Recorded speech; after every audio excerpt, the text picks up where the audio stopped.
todos bem-vindos a esta videoconferência. Estamos aqui no consultório médico Dr. Jorge Pascoal, um médico formado em naturopatia na Universidade de Espanha, Brasil.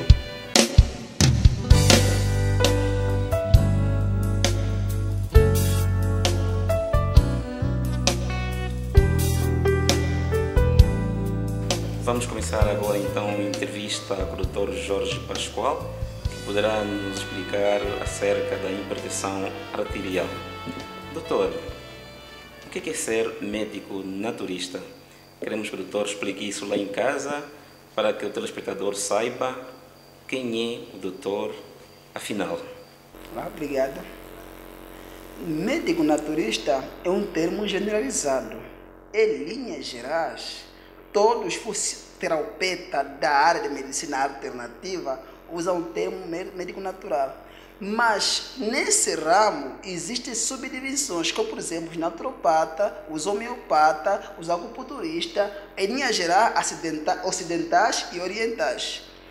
O naturopata é o profissional que se forma em uma universidade ou um instituto superior que faz uma formação profissional era naturopatia, também médico naturista.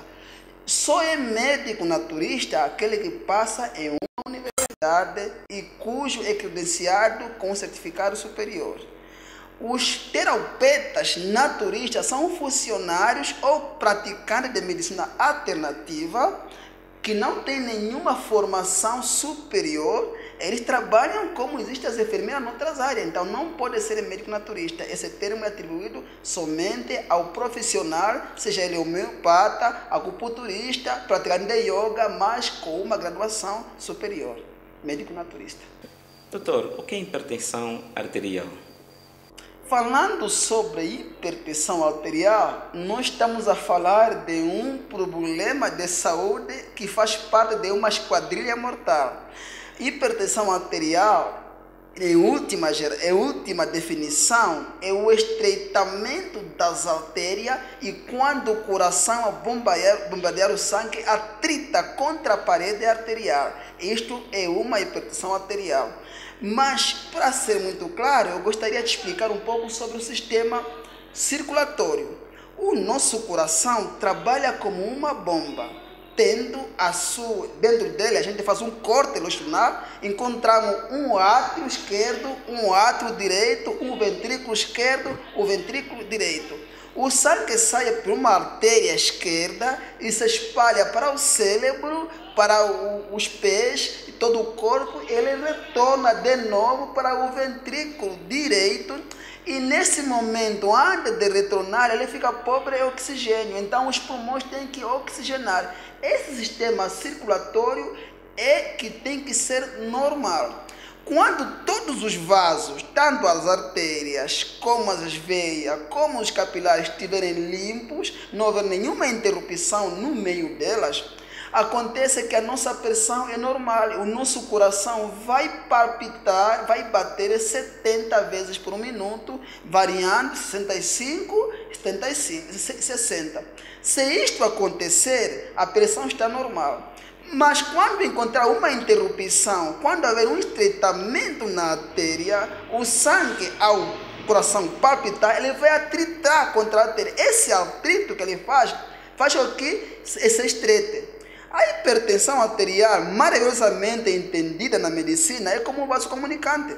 Se tu tens uma mangueira de jardim e você quer aumentar a pressão, aperta um pouco a frente por um dedinho, ele aspira mais distante. Se você quiser que ele diminua a pressão, aumenta o calibre, faz isso. Então, automaticamente cai a pressão. Então, a hipertensão arterial, em linha geral, é quando qualquer coisa estreita os vasos, as artérias, fazendo com que o sangue artrita e que, para compensação, o coração vai ter que aumentar de pulso. Isso é hipertensão arterial. Doutor, quantos tipos de hipertensão arterial existem? Bom, basicamente, nós podemos resumir em 3 tipos. Porque é o seguinte, vamos supor que no caso do senhor é um bom patriota, de repente a sua seleção nacional está jogando futebol e de repente você vê um marcador aí contra a baliza, a vossa baliza, E naquele momento, aquela ansiedade vai fazer com que as tuas artérias se estreitem. Aí você fica, E se eu aferir a sua pressão, ela estará 18, 11. Você não está doente, porque na altura que o guarda-rede ou o golão vai pegar a bola, você respira. Essa respiração volta a tua pressão ao normal. Essas emoções, essa pressão, esse estresse, fazem com que a pressão altere momentaneamente. Por que a pressão tem que alterar? Porque naquele momento que você estreitou o calibre da artéria, vai faltar oxigênio para o cérebro. Atenção, o seu coração precisa de bombardear o sangue para todo o corpo.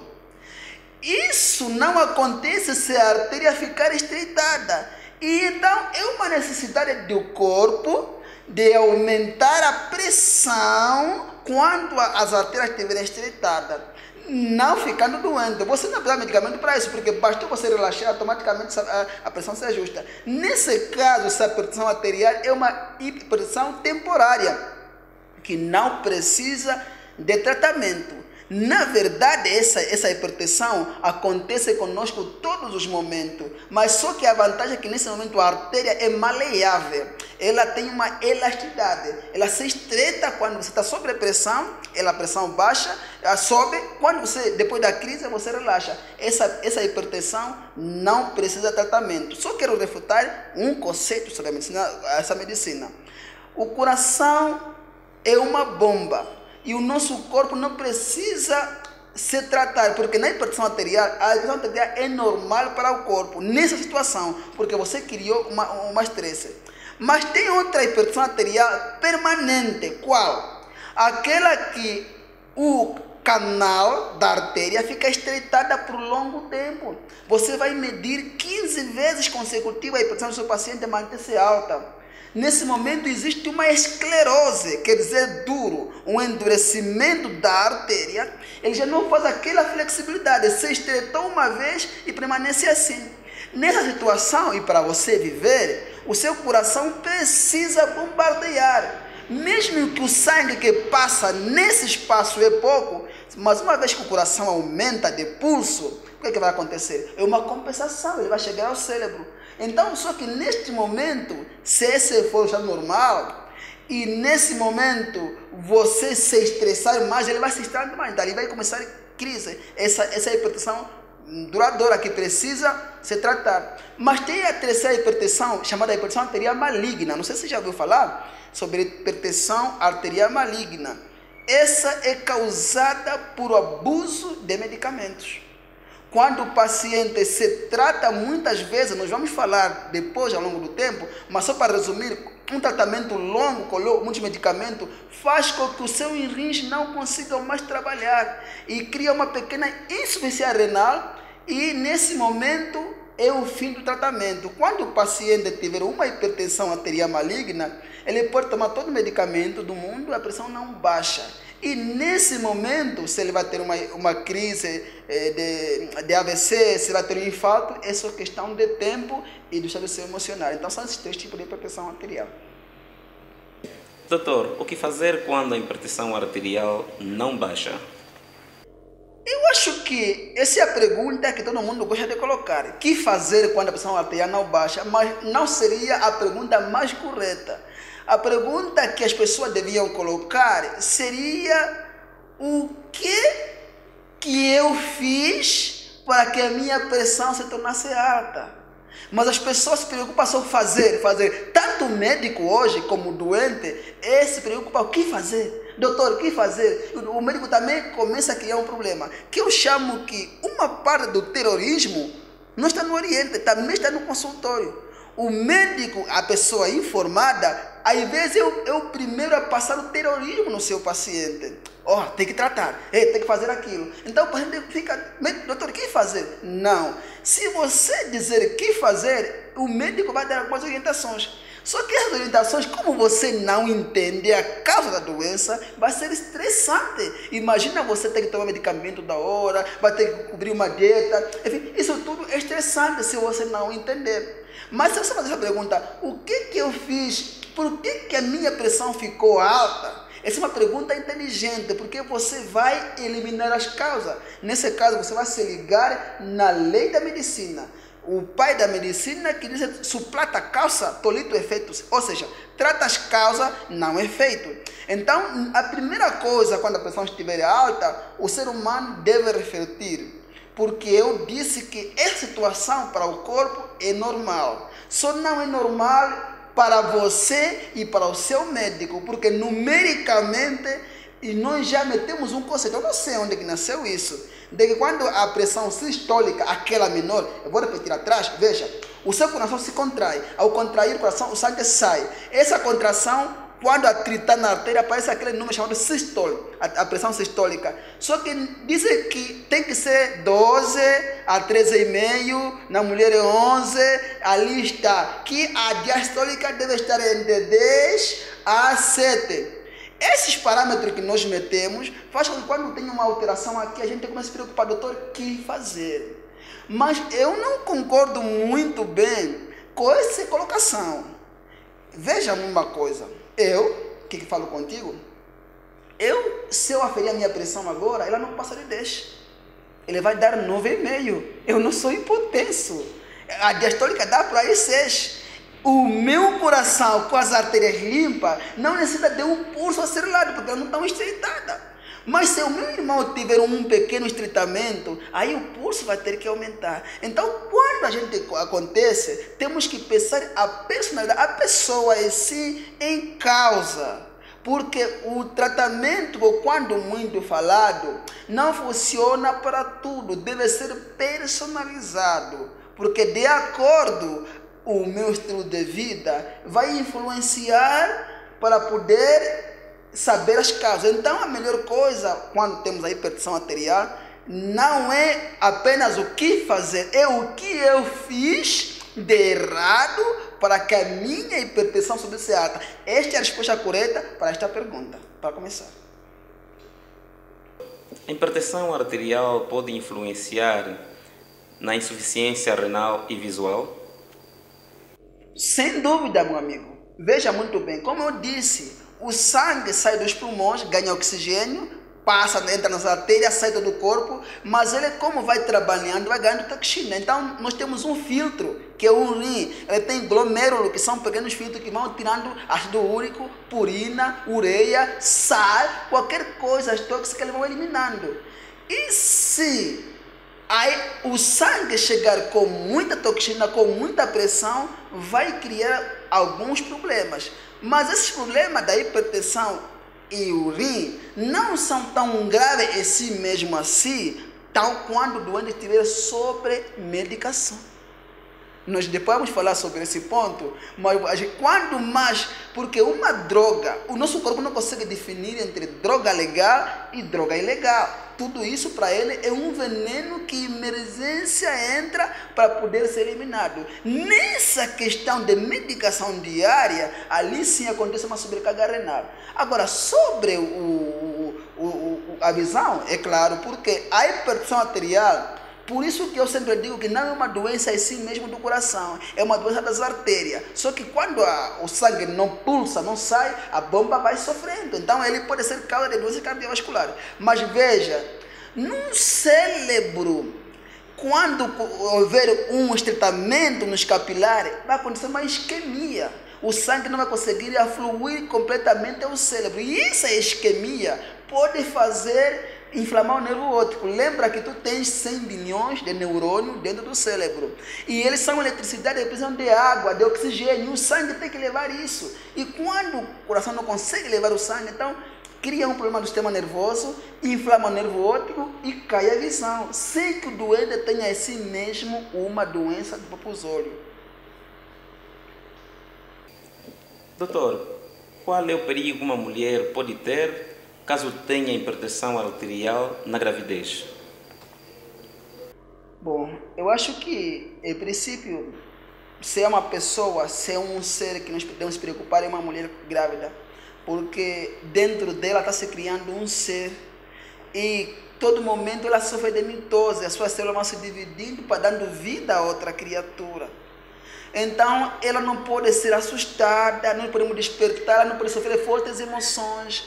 Em seu estado normal, mesmo que a mulher não for hipertensiva, esses assustos, essas depressões, essas ansiedades já levam a crise. Agora, se ela tiver este tratamento, a crise é muito maior. Imagina no momento do parto, quando se a pressão aumentar, pode levar uma isquemia cerebral e levar à morte. Então, o cuidado deve ser dobrado quando uma mulher é hipertensa e ao mesmo tempo está gestante. Eu creio que devíamos tratar primeiro a hipertensão, mantê-la sob o controle e só essa mulher poder precisar de conceber.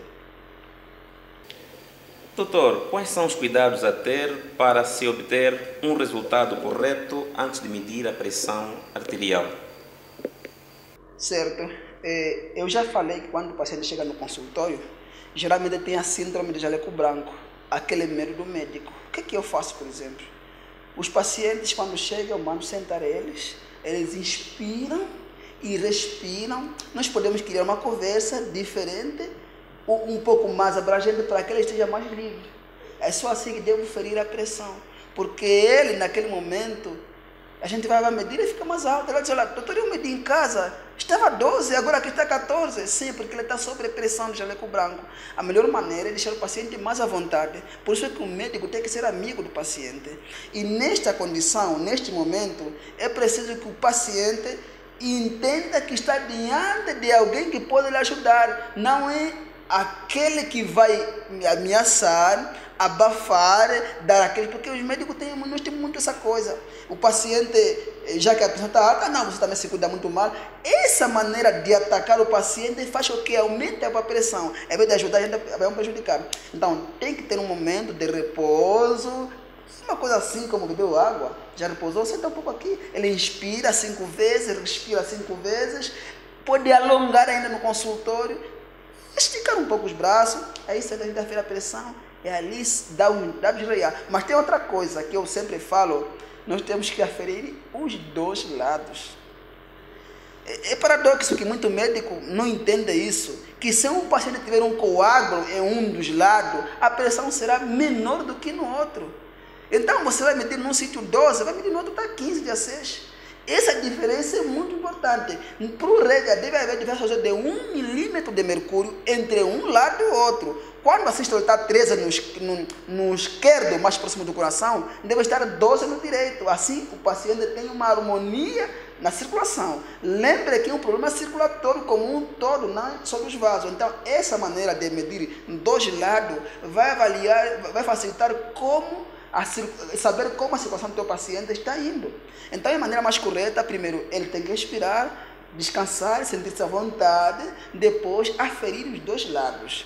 E depois que acabar a consulta, se for possível, repita de novo, para ver se houve uma influência emocional devido ao contato de médico e paciente. Essa é a maneira correta. Doutor, existem pessoas que medem a tensão todos os dias. Será que isso pode influenciar a subir a tensão? É um perigo muito grande. É um perigo muito grande quando o paciente vai medir a pressão todos os dias. Porque não tem nenhuma necessidade para fazer isso. Não tem nenhuma necessidade para fazer isso. Só o facto dele controlar as horas de medir a pressão todas as manhãs, isso já é estressante assim mesmo. Ele não sabe, ele fica preocupado com o que vai dar. Só no momento que tiver a rodar os números para dar o resultado, isso pode alterar ele. Então não precisamos fazer isso. Se nós temos um médico que está acompanhando nosso tratamento, então nós precisamos ir ao médico. Eu sei que o médico não tem tempo, então de 15 a 15 dias, aferimos a nossa pressão. Se estamos em um tratamento saudável, não tem preocupação. Então, a melhor maneira é aferir a pressão de 15 a 15 dias. E de uma maneira mais relaxada. E se não for muito estressante, faça isso quando vai ao consultório. Não tem nenhuma vantagem, porque é uma coisa, mesmo que a pressão estiver alta no momento que você medir todos os dias, não vai ter nada, porque se for um momento de grande emoção, ela fica alta. Então, tudo isso tem a ver. Então, nós somos seres holísticos, a nossa mente coopera com o nosso corpo. Não é saudável medir a pressão todos os dias, porque também o teu estado emocional não está, varia de acordo com as comunicações externas. Doutor, quais são os tratamentos para a hipertensão arterial? Falando de tratamento, acho que vamos entrar num campo muito vasto. A hipertensão arterial, conforme eu disse, a medicina hoje, a medicina oficial, fez uma pesquisa muito grande e eles chegaram à conclusão seguinte.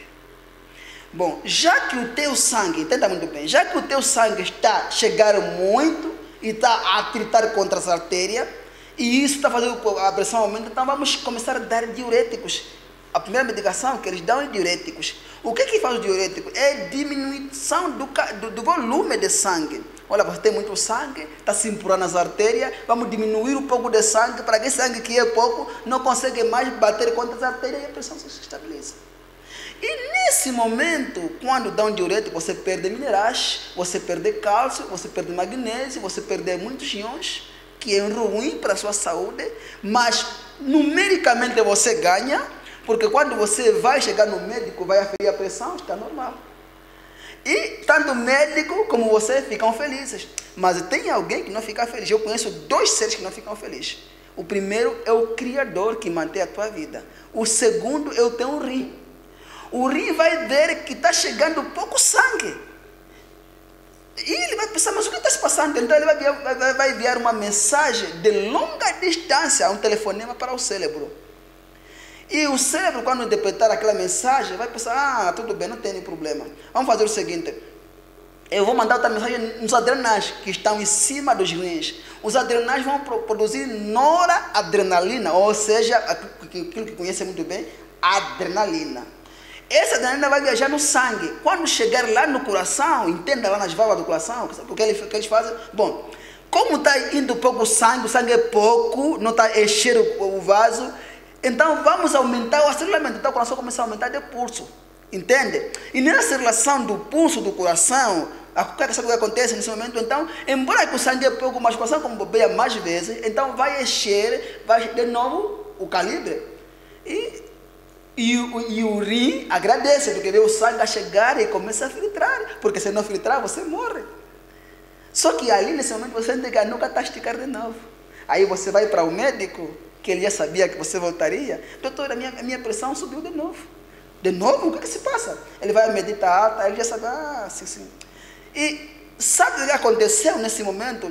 No coração tem chamado beta-receptores, que são elementos que onde a adrenalina se apega e aumenta o quê? O batimento cardíaco. E os médicos pensam, não, vamos fazer o seguinte, tem um medicamento chamado beta-bloqueador. Então o doutor o médico pega o beta-bloqueador, dá no doente, esse beta-bloqueador vai até lá no receptor de beta, clica e o coração já não bate acelerado. E de novo, quando o coração não consegue pulsar de novo, sabe o que acontece? Acontece que a pressão baixa de novo. Por quê? Porque o sangue chega pouco na artéria, então não faz confusão contra a artéria. E você vai no médico, aferir a sua pressão, o que acontece? Está normal, e você agradece o seu médico, que é bom médico, e você fica feliz, só que embora você e o seu médico estejam felizes, de novo algum problema acontece. Você vai ver que a tua pressão está normal, mas você não está bom. A cabeça, as articulações começam a doer, e quando chega em casa, sabe o que acontece lá em casa? A tua esposa começa a reclamar. Porque sem adrenalina não existe ereção sexual. Aí você começa a se queixar de impotência sexual. Você não pode levar o coito avante. Aí você, o que fazer? E você vai ao médico, doutor, a pessoa está boa, mas a minha mulher lá está mal, eu estou mal, está doendo aqui. E o médico, o que fazer nesse momento? Ele já sabe, ele prescreve um medicamento para isso. Mas você vai começar, além do estresse da pressão, aumentou outro estresse. De quê? Da mulher que vai pressionar. Aí começa a criar um problema muito sério. E nesse momento que a pressão baixou, por causa de beta-bloqueador, o rim, o sangue está a faltar. Então, como é? Ele tinha outra mensagem para o cérebro. Senhor, como é que se passa? Ele disse, é simples, nós já mandamos tudo, não está tudo bem. Então, ele produz, o rim agora produz, ele mesmo, um elemento chamado renina. A renina se transforma a gessiocina. Esse elemento, quando entra no sangue, ele não vai trabalhar com o sangue, ele pega a parteira, diminui a gessiocina, ele diminui o calibre. Ao diminuir o calibre da artéria, automaticamente a pressão faz o quê? Sobe. Só que neste momento também existe, hoje o médico também inventaram o bloqueador dessa renina, que faz com que a artéria se estreite um pouco mais. E quando você tomar esse terceiro medicamento, começa a criar necrose nos rins. Os rins não conseguem filtrar, o sangue não chega, o pouco chega, não consegue trabalhar. E nesse momento começa a hipertensão arterial maligna. É o fim do tratamento. Você toma medicamento e a tensão não baixa.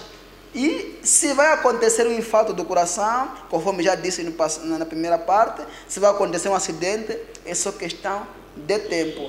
Esses tratamentos não são seguros, os mais seguros. Por isso, existem outros tratamentos que são alternativos na linha da medicina natural, que nós vamos falar já a seguir. Doutor, a pressão arterial pode ser hereditária? É muita coisa. Sempre se fala muito sobre doenças hereditárias, inclusive a hipertensão arterial. Eu acho que nós estamos um pouco equivocados. Quando os doentes chegam no consultório, geralmente o médico pergunta assim: você tem alguém na família que sofre de hipertensão? Você tem alguém que morreu de doença do coração? São perguntas que os médicos colocam. E então você vai contando, ela não, eu tive meu avô, então ele diz, essa doença é hereditária. Isso não é verdade. Eu também falava isso nos pacientes, também aconselhava isso antes de eu entender a nova medicina, o genoma humano. Desde que eu comecei a estudar a medicina genômica, entendi que as doenças não são herdadas. Você tem uma predisposição. Eu vou explicar uma coisa muito clara. Dentro do DNA, você abre a célula e encontra 46 cromossomas. São 23 pares de filamentos cromossômicos. Esses cromossomas são filamentos. Quando você desfia ele, encontra nele pares de base. 3 bilhões de pares de base que compõem o genoma humano. Só que entre esses ali tem 24 mil genes. Esse gene tem cromossoma. E nesse cromossoma que eu alinhei aqui nos 46, o cromossoma 19 tem um gene chamado APOE. Esse gene é o gene de arteriosclerose que causa hipertensão arterial. Então, se eu tenho hipertensão arterial crônica, eu vou ter esse gene ativado. E o meu filho vai nascer com esse gene. Então, os médicos, quando olham no genoma da criança, vão encontrar aquele gene APOE. Aí vão dizer que, olha, você herdou hipertensão. Não, não é isso. Porque aquele gene pode ser ativado ou não. Chama-se epigenética. Isso é uma coisa nova na medicina. As doenças não dependem do DNA, dependem de fatores externos. Eu vou dar um exemplo que você entender bem claro. Um grão. Vamos pegar um grão e vou chamar aqui um agrônomo. E ele vai dizer, olha, esse grão aqui, conforme eu vejo, ele vai germinar, porque ele veio tudo ali. Mas, será que é verdade? Não. Se eu pegar esse grão, meter aqui em cima dessa secretária, vai passar um ano, não vai germinar.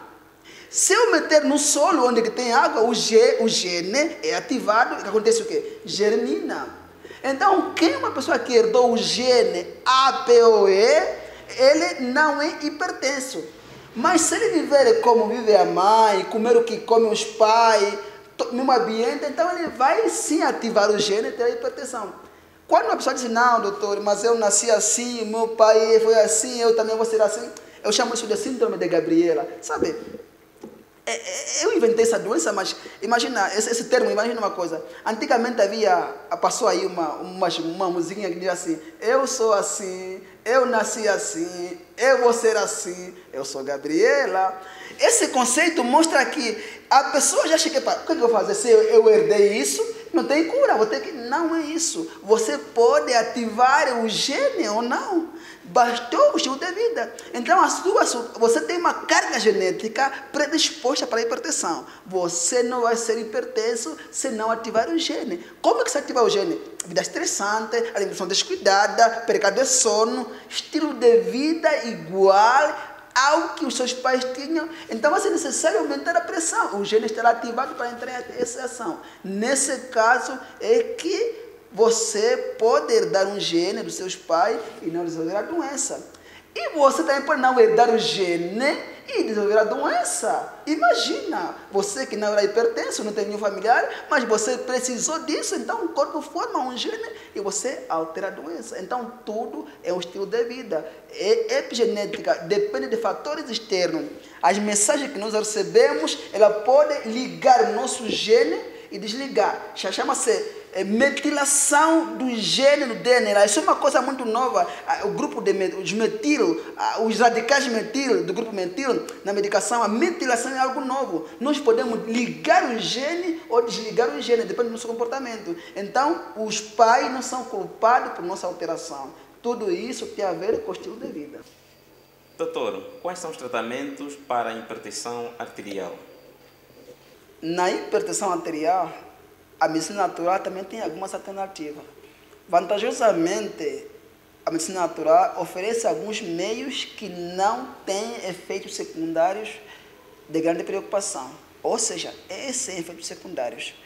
Mas, por meu conceito, que eu chamo de novos conceitos de medicina, eu acho que tanto a medicina natural como a convencional está muito ligado a tratar doenças. Entenda, meu amigo, existe uma linha tênue, uma linha entre um fim da saúde e o começo da enfermidade. Você não fica doente de repente. Então, você precisa de um espaço. Deixa eu explicar uma coisa muito claro sobre a hipertensão. Quando você nasce, a sua artéria é bem limpa e ela é maleável. Depois de algum tempo, começa a acontecer alguns fenômenos. Esses fenômenos acontecem que algumas placas, a gordura, é depositada na camada subendotelial.